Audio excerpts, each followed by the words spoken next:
Hoje nós iremos dar continuidade à nossa exposição ao quarto mandamento, e para os irmãos que não estão cientes, nós estamos estudando o quarto mandamento, tendo como base este livro do doutor e pastor Joseph Piper.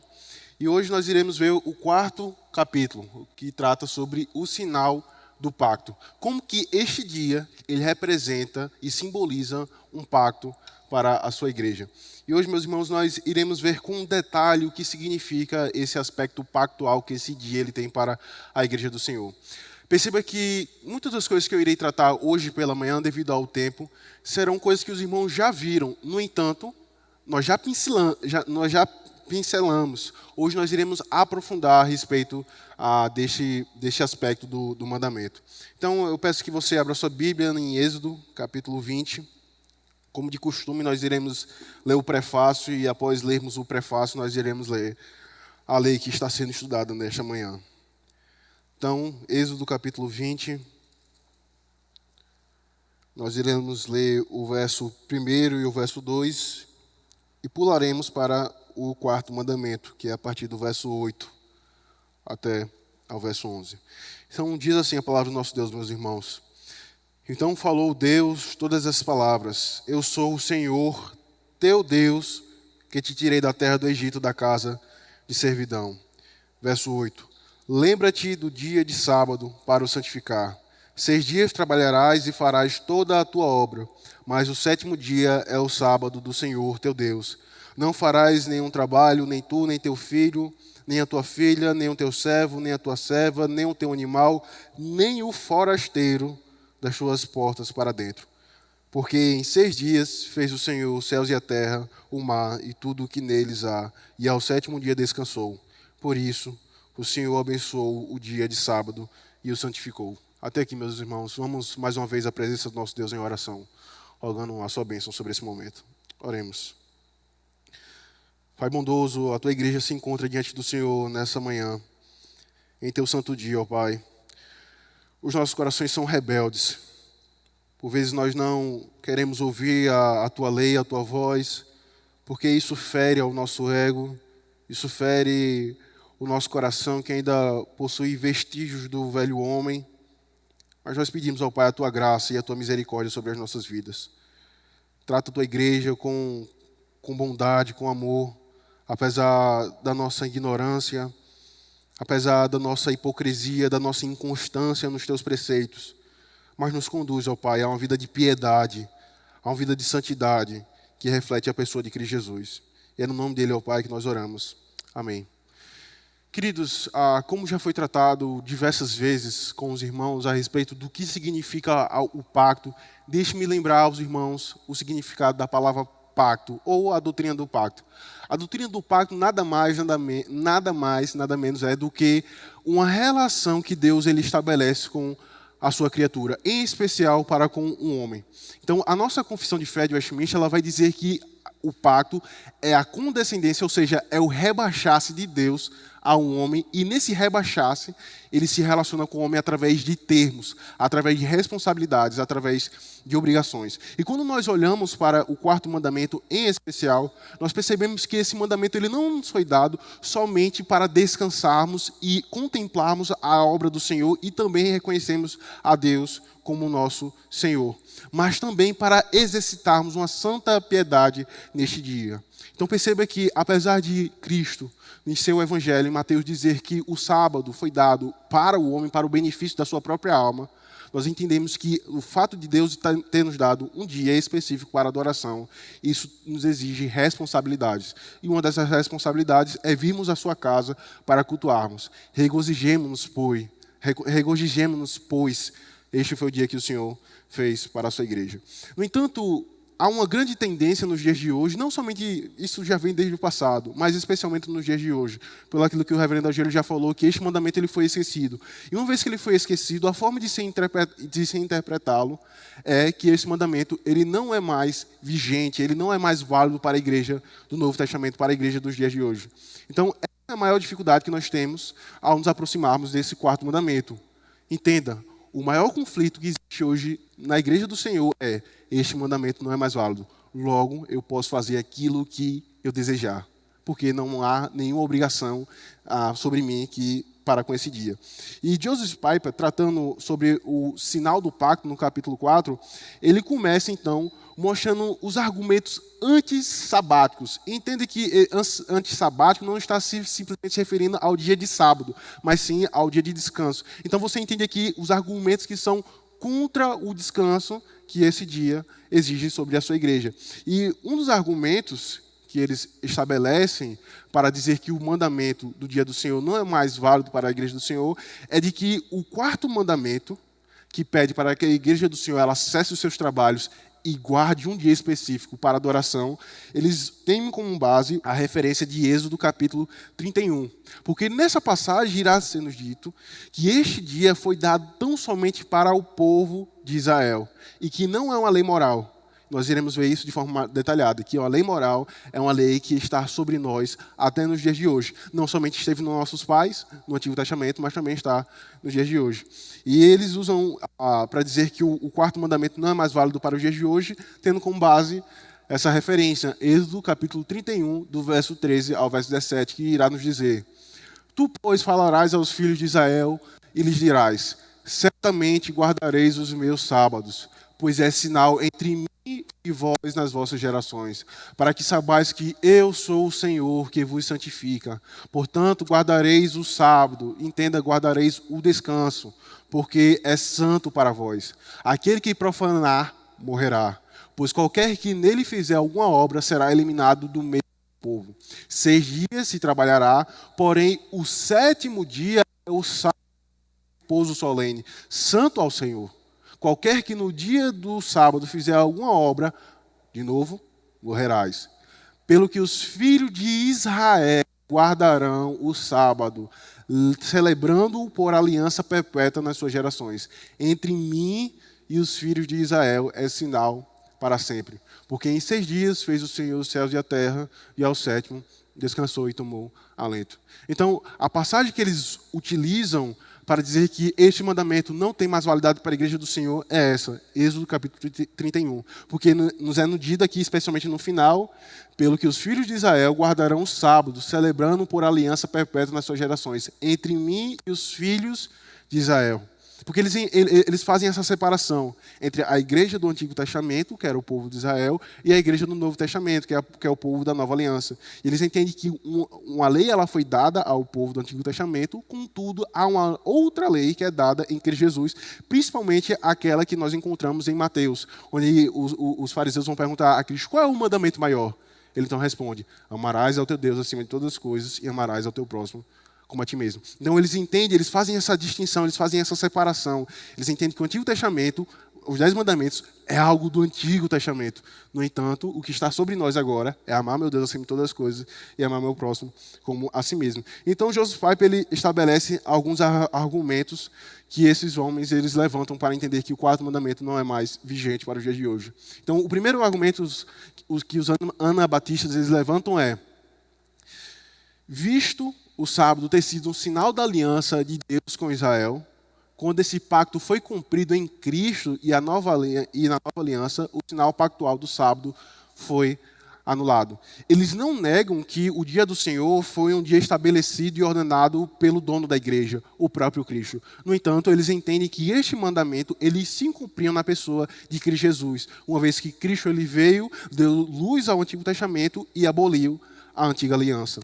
Um segundo argumento que eles levantam é: eles concordarão que um princípio moral permanente existe, que requer que o povo de Deus o adore corporativamente, mas insistem que um dia inteiro dedicado a práticas religiosas não é exigido no Novo Testamento. Ou seja, eles não negam a respeito do quarto mandamento. Na verdade, eles ecoam um princípio moral, que é: a igreja do Senhor precisa se reunir para o adorar. Isso eles não negam. Afinal, eles cairiam em um outro lado, que é profanar a lei do Senhor e se tornar apóstatas.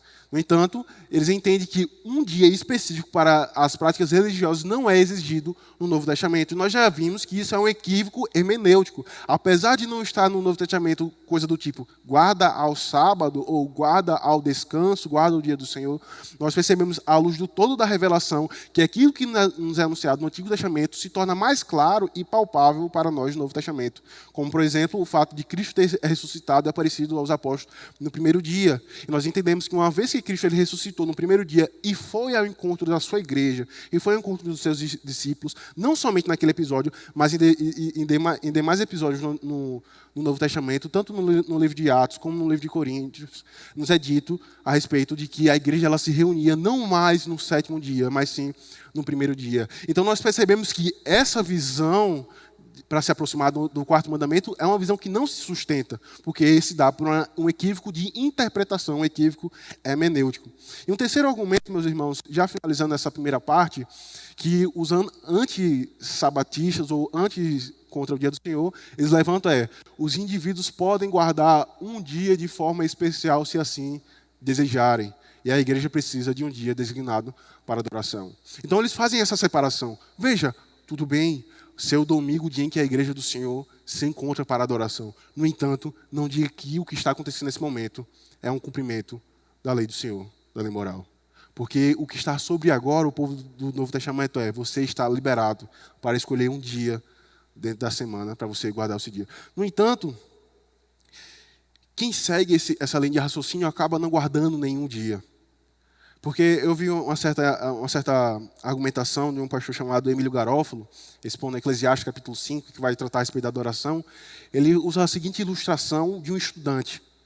Imagine, você que está estudando para um concurso público, para a sua prova do vestibular, para uma prova na faculdade, na escola. Você, quando está diante de uma apostila e com um marca-texto, você vai grifando as partes importantes que você acha que são relevantes para você. No entanto, digamos que você grife toda a página, porque você entende ser aquilo tudo ali importante. Aí ele faz a seguinte pergunta: o que é que está em destaque? Ele responde: tudo, mas ao mesmo tempo, nada. Porque tudo está em verde, mas não há nenhum destaque. Então, nos aproximarmos do quarto mandamento, dizendo que nós temos a liberdade de escolher um dia para guardarmos e exercitarmos em práticas religiosas, não é um argumento que se sustenta à luz das Sagradas Escrituras. Porque, no fim das contas, ninguém guarda um dia do Senhor. Então, como é que nós lidamos à luz desses três argumentos? De que o quarto mandamento ele não é mais válido para o dia de hoje. Então, Joseph Piper, ele começa a contra-argumentar. E percebam, meus irmãos, deixe-me fazer um parêntese. O fato de o pastor Joseph Piper ele mostrar um ponto contrário à guarda do quarto mandamento, ele não está querendo incentivar um mero debate. Ele não está querendo simplesmente incentivar para que nós, após aprendermos a respeito do quarto mandamento, venhamos a sair batendo saindo batendo em qualquer pessoa que seja contrário ao nosso posicionamento. No entanto, ele nos mostra como que esses argumentos eles não se fundamentam e como que os argumentos de que o quarto mandamento é levado para o dia de hoje se fundamentam e são válidos para a igreja do Senhor. Então, ele começa partindo do preceito de que o quarto mandamento ele só pode ser válido para a igreja do dia do Senhor, porque ele é um mandamento moral. Perceba que, se você ler o Antigo Testamento, você vai notar que há diversos tipos de sábados. Os sábados das festas. E esses sábados tinham aspectos cerimoniais. E, de fato, esses sábados eles se cumpriram na pessoa de Cristo Jesus. No entanto, como nós vimos na breve exposição de Levítico 23, no entanto, nós vimos que há um sábado que rege todos esses demais sábados, que é o sábado moral, que é o sábado que o Senhor dá à sua igreja, que se encontra no quarto mandamento. Então, a primeira argumentação que Jesus Piper vai nos mostrar é a natureza e a unidade dos 10 mandamentos ensinam que o quarto mandamento é uma expressão da vontade moral universal para todos os povos. E aqui, meus irmãos, ele cita o Catecismo Maior de Westminster, que ele pergunta: se o quarto mandamento ele só pode ser válido para o dia do Senhor porque ele é uma lei moral, uma outra pergunta que surge é: o que é então lei moral? O nosso catecismo, ele então, em sua pergunta 93, pergunta: que é a lei moral?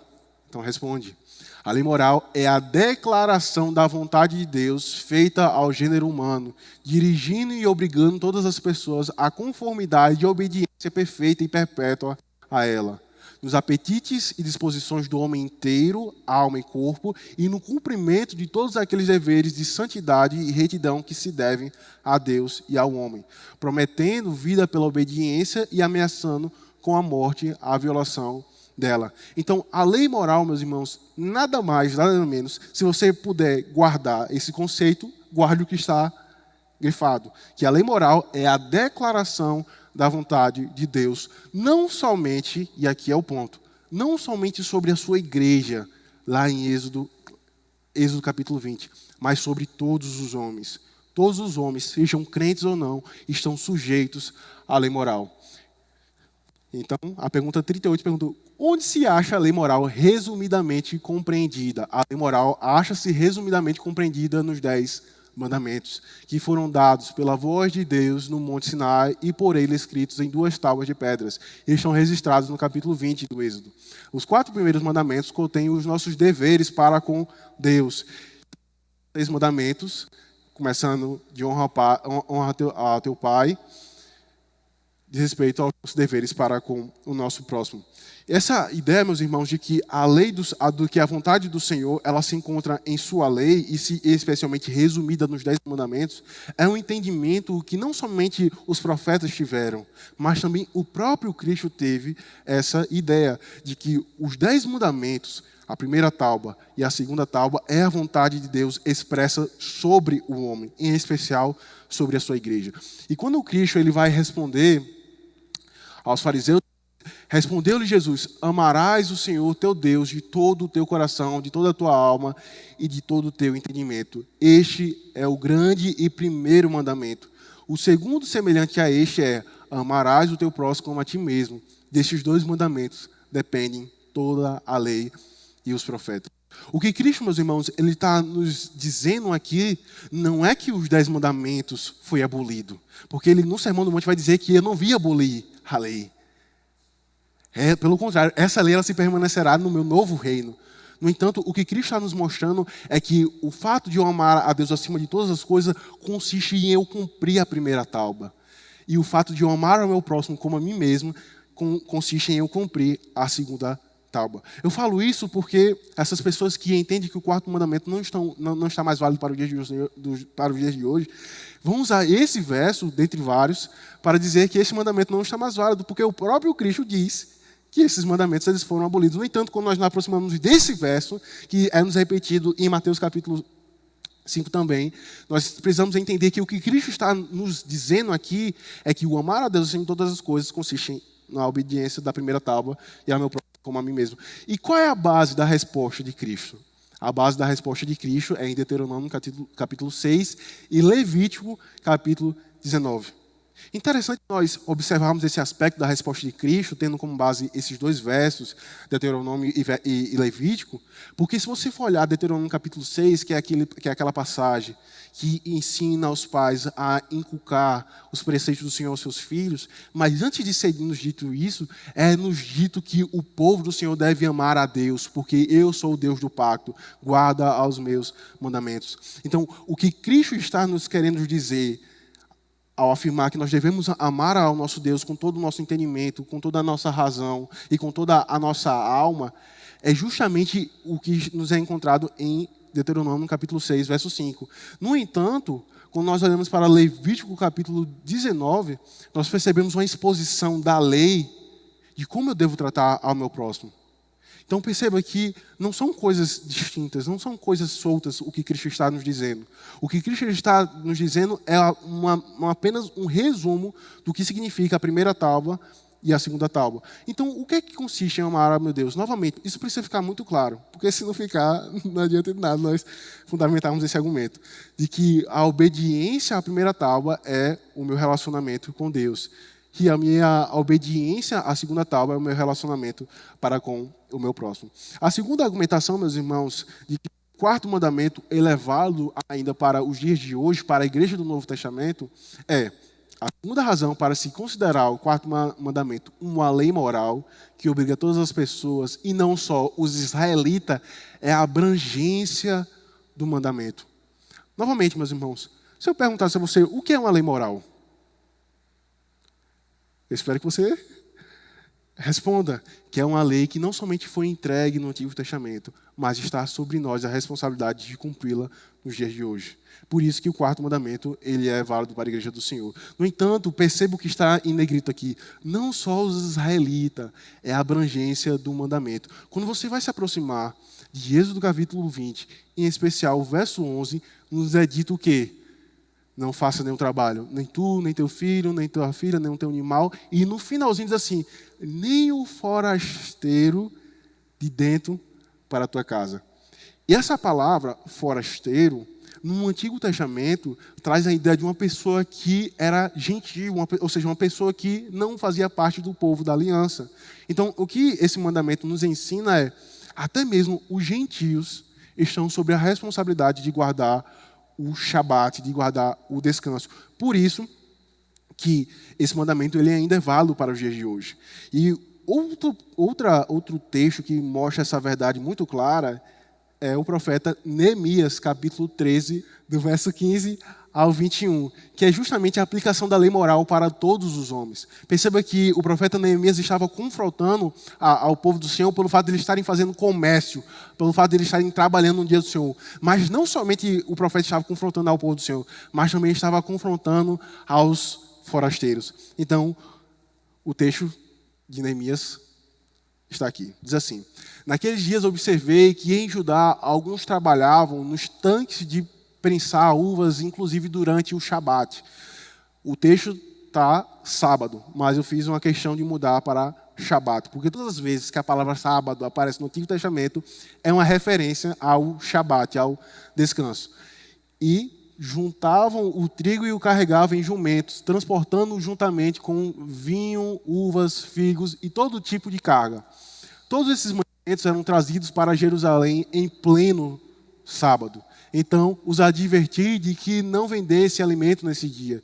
E em Jerusalém viviam alguns homens de Tiro, ou seja, forasteiros, homens gentios. Eles traziam peixes e todo tipo de mercadorias que comercializavam em Jerusalém entre os filhos de Judá. Por esse motivo, censurei os nobres de Judá e lhes questionei: por que estáis praticando um mal tão grande, profanando o dia do Shabat? Porventura os vossos pais não cometeram o mesmo erro, e por isso o nosso Deus fez vir todo esse mal sobre nós e esta cidade? E vós ainda provocais ira maior do nosso Deus sobre Israel, maculando a guarda sagrada do Shabat? Quando as sombras do pôr do sol já chegavam às portas de Jerusalém, antes do início do Shabat, eu ordenei que elas fossem todas fechadas e que não fossem abertas novamente antes de terminar o Shabat. E eu coloquei alguns dos meus homens de confiança junto aos portões para assegurar que nenhuma carga entrasse durante o dia do Shabat. Sendo assim, os comerciantes e vendedores de toda a sorte de mercadorias pernoitaram fora de Jerusalém uma ou duas vezes. Ou seja, Deus confrontou ao seu povo e também aos gentios, moradores de Tiro, por estarem fazendo comércio dentro da cidade. Não bastou, eles foram para fora da cidade e fizeram em frente a Jerusalém. No entanto, percebo que Deus irá dizer: protestei, pois, contra eles e os adverti: por que passais a noite em frente ao muro? Se os fizerdes mais uma vez, vou prender-vos. Daquele dia em diante, não vieram mais às portas da cidade no dia do Shabat.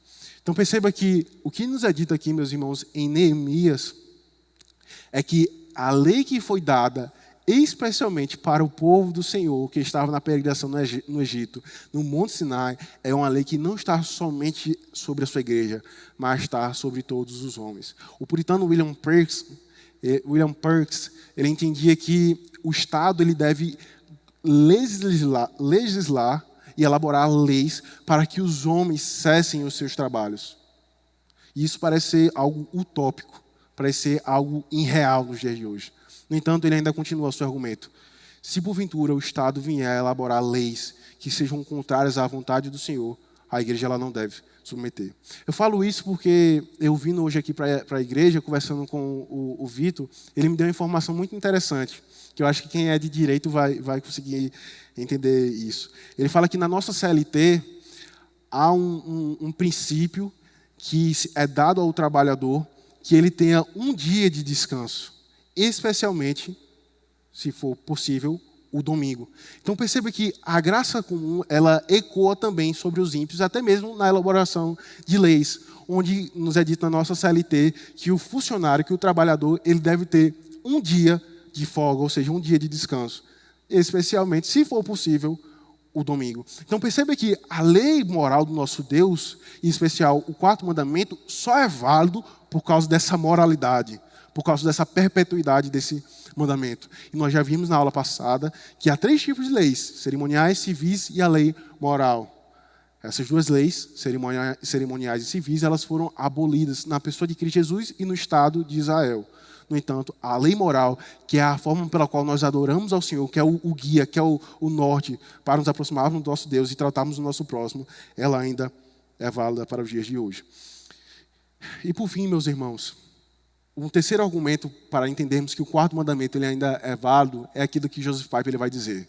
A terceira razão para se reconhecer que o quarto mandamento é uma lei moral e não uma lei temporária ou cerimonial é a base teológica que Deus dá para o homem. E aqui, mais uma vez, eu vou relembrar aquilo que o pastor Geu nos disse semana passada, que o fundamento que nos é dado em Êxodo capítulo 20, na primeira entrega do quarto mandamento, no sentido escrito, porque nós já vimos que foi entregue desde Gênesis capítulo 2, é que há fundamento para eu e você obedecermos ao quarto mandamento, a não trabalharmos, a não nos afadigarmos, é aquilo que Deus ele fez lá em Gênesis, porque em 6 dias fez o Senhor os céus e a terra, o mar e tudo o que há neles, e ao 7º dia descansou. Por isso o Senhor abençoou o dia de sábado e o santificou. Então, o fundamento para nós entendermos que o quarto mandamento é levado para a igreja do Senhor é justamente esse aspecto teológico que está inserido, que vem anexado ao quarto mandamento.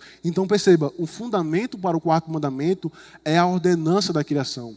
Nesse sentido, há uma relação direta entre o quarto mandamento e a ordenança do descanso, em negrito, antes da queda.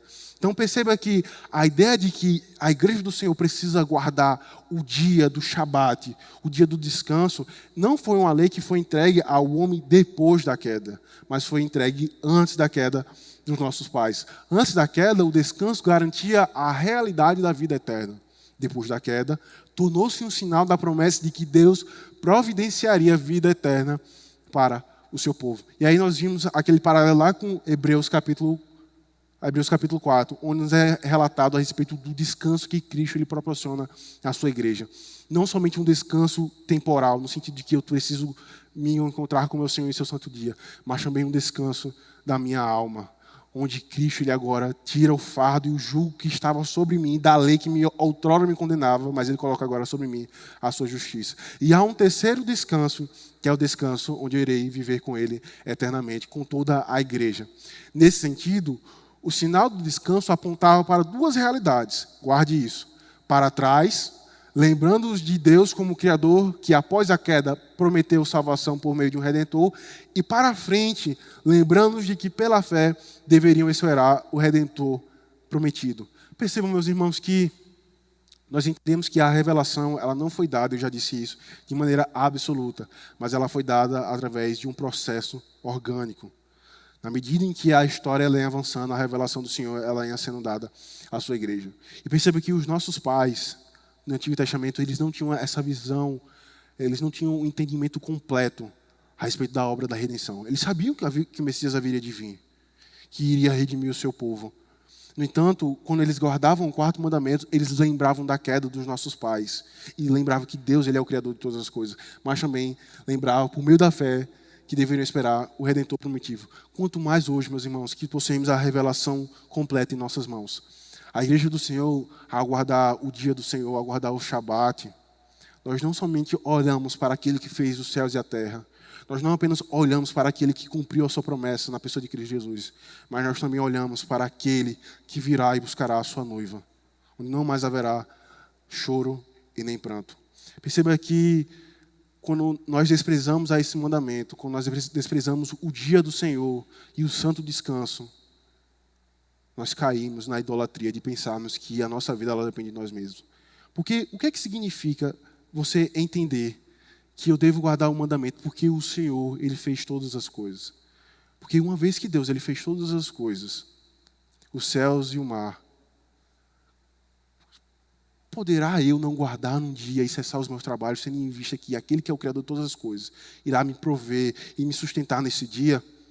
Perceba que quando nós não guardamos, meus irmãos, o dia do Senhor, nós estamos dizendo que o Senhor Ele não é poderoso para criar os céus e a terra, e nem muito menos poderoso para nos salvar e para nos redimir. Essa é a importância, meus irmãos, de nós levarmos com seriedade esse dia. E aqui eu finalizo, meus irmãos, com 5 argumentos que demonstram que o mandamento do Shabat é moral. Esse homem, Lewis Bailey, foi um puritano do século XVII, e nesta obra ele escreve conselhos de como nós devemos guardar o dia do Senhor. Antes de ele dar esses conselhos, ele fundamenta doutrinariamente o que significa o 4º mandamento. E eu não poderia, como de costume, deixar de citar. Então, a primeira argumentação que ele nos mostra que a lei moral, que o 4º mandamento ele é válido para o dia de hoje é porque Deus viu que os homens irreligiosos o negligenciariam mais relaxadamente ou o quebrariam mais atrevidamente do que qualquer outro. Segundo argumento de Lewis Bailey, porque na prática deste mandamento consiste a guarda de todos os demais. E isso levou Deus a se queixar muitas vezes de que todo o seu culto era negligenciado ou rejeitado quando o Shabat sofria transgressão. Então perceba a seriedade, meus irmãos. Quando nós não levamos a sério o dia do Senhor, a tua adoração era uma profanação. Porque, por vezes, no Antigo Testamento, o Senhor confrontou a sua igreja pelo fato de estar profanando o sábado. De maneira que o que é feito aqui é apenas balbuciar de palavras. E eu não estou me referindo a línguas estranhas, mas é algo vazio. É algo que não traz benefício para a tua alma. Porque você pensa que uma vez que você vem para a casa do Senhor e passa 2 horas aqui, como o pastor ele falou nessa manhã, você acha que você está em uma plena santidade, em uma plena piedade.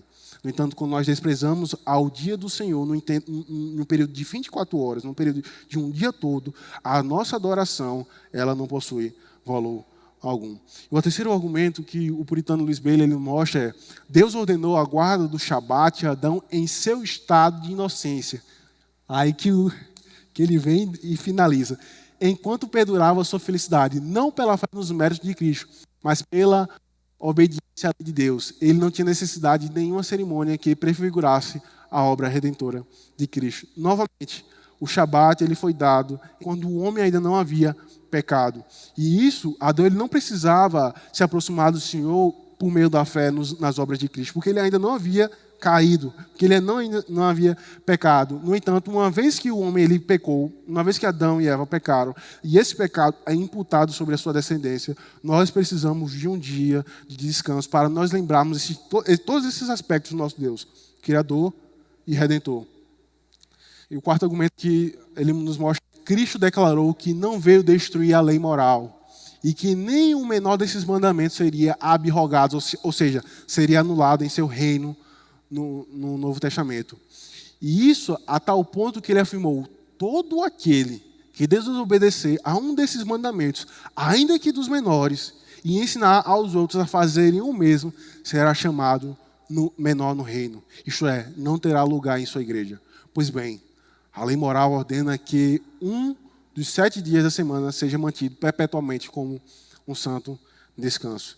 E por fim, meus irmãos, o 5º argumento do puritano Lewis Bailey, que para mim foi o melhor, fenomenal. Ele nos diz: porque este é um dos mandamentos que Deus proferiu com seus próprios lábios, escreveu 2 vezes com os seus próprios dedos em tábuas de pedra, demonstrando com isso a sua autoridade e a sua perpetuidade. Todos os que Deus escreveu são mandamentos morais e perpétuos, e são 10 e não 9, como alguns pregam. Se o 4º mandamento fosse um mandamento cerimonial e por isso fosse anulado, abrogado, só haveria 9 mandamentos. As leis cerimoniais que seriam anuladas foram escritas por Moisés. Entretanto, o mandamento sobre o Shabat e os outros 9 escritos pelo próprio Deus foram depositados na arca. Nenhuma lei cerimonial foi depositada ali, para demonstrar que os 10 mandamentos seriam as normas perpétuas da igreja, as quais ninguém poderia cumprir e observar perfeitamente, exceto, unicamente, Cristo. Então, perceba a profundidade dos argumentos. Quando eu penso que eu sei alguma coisa, eu olho para os puritanos e eu não sei de nada. Porque perceba o argumento que ele está nos mostrando. Por que o 4º mandamento ele é válido para a igreja do Senhor? E por que eu posso entender que ele não foi uma lei cerimonial que então foi abolida? Porque de todas as leis cerimoniais que Moisés, claro, mediação entre Deus e os homens, deu à igreja no Antigo Testamento, nenhuma dessas leis cerimoniais foram depositadas na arca, somente as 2 tábuas. E essas foram proferidas pela voz de Deus e escritas pelo seu próprio Deus. E por fim, meus irmãos, ele conclui com alguns conselhos. Certo que aquele que nada sente em sua consciência por transgredir a guarda do Shabat, por sua vez, não sentirá nada em sua consciência por transgredir qualquer dos outros mandamentos, achando que pode agir assim sem sofrer descrédito em sua reputação e sem se arriscar a sofrer o peso da lei dos homens. Por isso, Deus colocou o mandamento no meio das 2 tábuas, porque a sua fiel observância é a melhor ajuda para a observância do resto dos 10 mandamentos. Segundo, não está longe da verdadeira piedade aquele que tomou consciência de que deve observar o dia do Shabat. Todavia, aquele que pode dispensar a sua consciência para transgredir o Shabat para o seu proveito ou prazer, com isso demonstra que o seu coração nunca soube nem sentiu o que é o temor de Deus, o que é a religião verdadeira. Perceba, uma vez que nós estamos sendo dominicalmente instruídos sobre o 4º mandamento, meus irmãos, pode haver uma tendência no nosso coração de se dizer assim, não, eu não irei me submeter a isso. Eu vou à feira, eu vou ao mercado, eu vou ao shopping, eu vou fazer e realizar qualquer outra atividade do meu interesse. Quando você faz isso, você demonstra em teu coração que você nunca sentiu o que é temor a Deus e o que é a religião verdadeira. Porque uma vez que nos é dito na revelação das Sagradas Escrituras que o 4º mandamento é a lei moral, está vigente para os dias de hoje. E uma vez que eu, de forma displicente, quebro esse mandamento, eu revelo que eu nunca temi ao meu Senhor. E daí, mais uma vez eu repito, nós temos uma tendência de abraçar as bênçãos do Cristo como Salvador. Mas o nosso coração é duro, é rebelde, para não ouvir o Cristo que é Senhor da igreja. E daí isso ecoa em diversos aspectos. Sejam na forma como eu me visto, seja na forma como eu me importo nas redes sociais, seja a forma como eu lido com o movimento feminismo ou com esses movimentos que têm surgido na nossa sociedade. Eu prefiro ouvir aos profetas dessa época do que ouvir ao próprio Cristo, que é o dono da igreja, aquele que redimiu a minha alma. E aqui, meus irmãos, eu finalizo. E se foi necessário que os nossos primeiros pais tivessem um dia de Shabat para servirem a Deus em sua perfeição, muito mais a posteridade deles necessita guardar o Shabat em seu estado de corrupção. E visto que o próprio Deus santificou este dia, como pode ser santo o homem que voluntariamente profana esse dia? Daí você pode entender, poxa, eu caí em determinado pecado, confesso o meu pecado ao Senhor, mas novamente eu estou lá me lambuzando no lamaçal do meu pecado. Dê 2 passos para trás e observe a sua vida, de como você lida com o dia do Senhor. Uma vez que é uma promessa do próprio Deus, como o reverendo Ageu nos ensinou em Isaías capítulo 58. Uma vez que é uma promessa do próprio Deus, que Ele irá abençoar aqueles que buscam guardar, mesmo com suas limitações, mesmo com seus erros, guardar o dia do Senhor. Se é uma promessa do Senhor à sua igreja, que irá nos santificar. Como pode então ser o homem santo, se ele voluntariamente profana a esse dia? São palavras duras, meus irmãos, não tenha dúvida. E eu espero que no final do estudo dos 10 mandamentos, que você possa chegar à conclusão que você não possa chegar à conclusão que o 4º mandamento é algo impossível de ser obedecido, mas os demais 9 são possíveis. Eu espero que você possa chegar à conclusão que os 10 mandamentos são algo impossível de ser obedecido, à parte da graça de Cristo Jesus. E é nele que nós descansamos. E é nele que nós peregrinamos numa cidade celestial. Que o Senhor então nos abençoe, meus irmãos. Amém.